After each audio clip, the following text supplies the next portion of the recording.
I understand that XAI has recently indicated it'll geo-block content where it violates laws of a particular jurisdiction.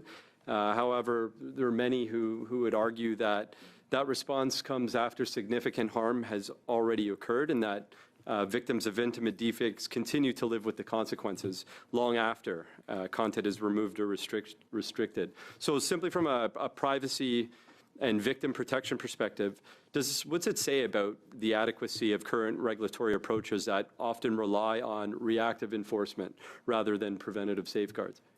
Well, certainly, I won't say too much in terms of X because I've launched my investigation last week. We're going to proceed swiftly on it, and we're going to use the tools, and we're going to draw our conclusions on it. I think the challenge, if I look to our concluded investigation of Hub on a similar related issue of online-based abuse and sharing intimate videos without the consent of individuals in the context of revenge and other types of situations.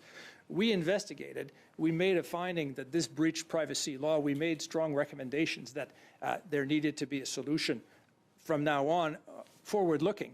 But what do you do with what has already been posted? So we wanted this to also be taken down. We wanted the takedown mechanisms to be faster, to be user-friendly. The company refused to do that.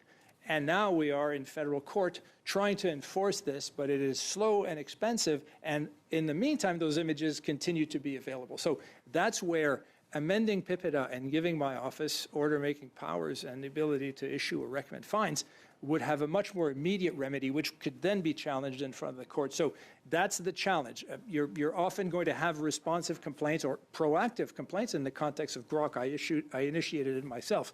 But what's important is that once those are concluded, you get a real and meaningful remedy if there's been a violation. Thank you.